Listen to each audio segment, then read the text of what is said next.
Golf Central on YouTube, brought to you by Apex Irons from Callaway. Hello, I'm Matt Adams, and this is your Golf Central update. A shift in what kind of equipment will be allowed in competitions as the USGA and the R&A have chosen to limit the size of non-putters. The two governing bodies have created a new model local rule stating that the player must not use a club except for a putter, which exceeds 46 inches in length. Creating this rule allows golf tournament organizers to put special rules in place for their events to limit club lengths. Both governing bodies stress that the model is a local rule that is intended to be used in elite events, not at the local level for recreational and club golfers. Earlier, Jaime Diaz spoke with the USGA. We're pleased to be joined by Thomas Pagel, the USGA Senior Managing Director of Governance. Thank you for being with us, Thomas. Let's start with this proposal that could take effect as soon as January 1st, 2022. What are the reasons for this proposed rule, and why did you decide on 46 inches? Yeah, Jaime, so first of all, thanks for having me. So yeah, today we announced that as of January 1st, there will be a model local rule available to the game that allows for a committee or a tournament organizer to limit a club length to 46 inches.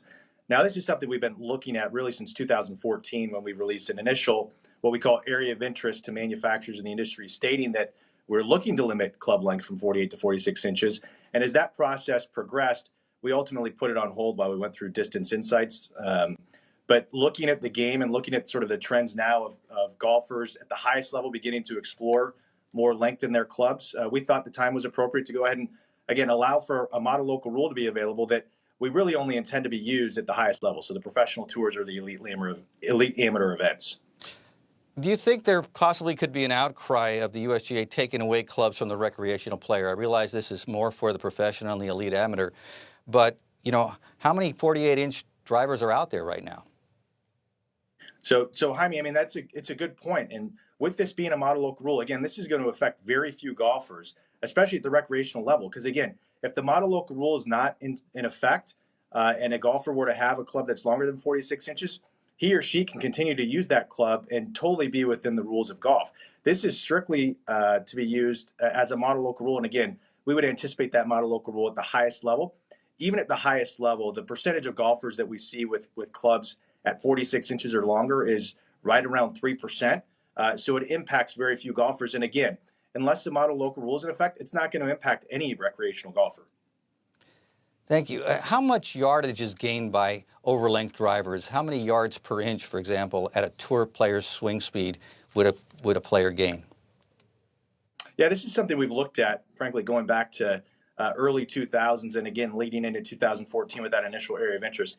And what we find is that going from 46 to 48 inches will certainly increase club head speed, ball speed, and distance somewhere in the 4 to 5 yard range.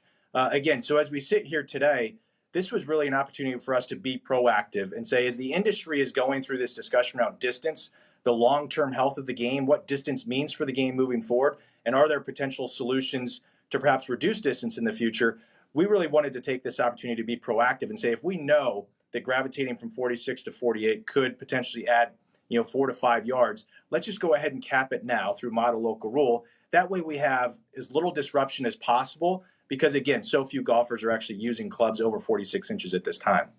Yeah, during this process, what has been the response from the equipment manufacturers? We've worked with the manufacturers, not just on this topic, but also on the area of interest that we issued earlier this year as well. And look, we're always going to have sort of the agree to disagree moments, but the relationships we have with the manufacturers are critical. We want the manufacturers to be healthy because we understand for there to be a healthy industry, all parts of the industry have to be healthy. And so we work closely with the manufacturers on a weekly, if not daily basis at the functional level. And their response to this particular change has been one that's really been, okay, we get it. There's not a lot of players at 46 inches. And especially if you do it by model local rule, it's going to impact, it will not impact the recreational game. So I don't want to put words in their mouth and say that they're favorable on it, but certainly they understand our intent behind it. And I think appreciate the fact that it will have minimal impact at the recreational game. And how is this proposed rule consistent with the principles and stated in the Distance Insights Project report? Again, This is not a solution. It's not the solution to distance insights. We remain committed to the fact that we see distance long-term creating challenges for the game, and we want to identify solutions so that the game can be just as healthy as it is today 20, 30, 50 years from now. And so we're working through that process. You know, we released an area of interest back in February, so we're actively engaging the golf community in dialogue.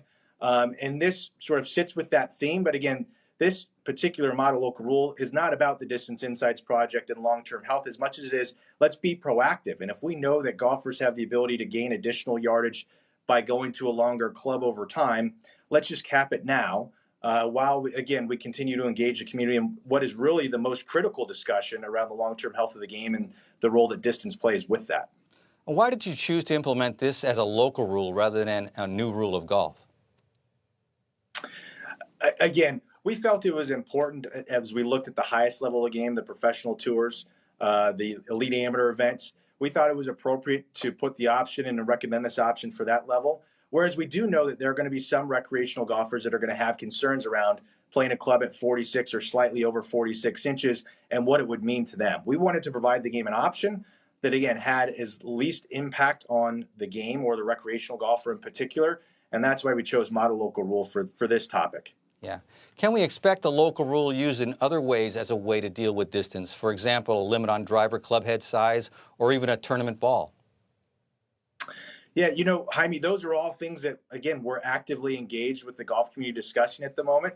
With that area of interest, again, we restated our focus from Distance Insights, and that's to stop the cycle of increased hitting distance, increased course lengthening, and pressures for golf courses to lengthen. And with that, there are a lot of things that we're looking at, including what the use of model local rules might be. So I can't choreograph into the future what a solution may or may not be because, frankly, we're too early in the process. But we've always been committed to model local rules as providing options for the game, and I think it's something we need to keep an open mind to moving forward. When the USGA does make equipment rule changes, it's often controversial. How will you try to get ahead of this so there's not as much misunderstanding as it's been in the past and that the communication is more direct and understandable to the average golfer and everyone else? Yeah, I think that a couple of things have changed. First, we do have equipment rulemaking procedures that have been in place for a little over a decade. And those procedures require us to have a level of transparency that the manufacturers require and, frankly, the game should expect from us. It also has the opportunity for us to engage the golf community in dialogue. I think there's a perception that, you know, it's the governing bodies, it's the USGA and the R&A, and we lock ourselves in a room and we come out after having made big decisions on behalf of the game. And that's certainly not the case. You know, we engage with the golf community throughout these discussions, similar to how we do with the playing rules. They play an active role in participating in what the future of the game can and should look like so that really as an industry we can come together, define what the game should be, and make changes, some of which might be difficult to make. But it's important for us to engage all the stakeholders throughout the process. We're committed to that, and we're going to continue to do that. Thomas, thank you for your time and your insights. Really appreciate it. Thanks, Jaime. Thanks for having me. To the action this week on the PGA Tour. Check out this field. 6 of the top 10 players in the world on hand, including world number 2, Dustin Johnson, and number 3, Colin Morikawa. It will be one of the biggest tournaments during the fall season, and it will all be played at a new course, the Summit Club. Exciting week ahead in Las Vegas.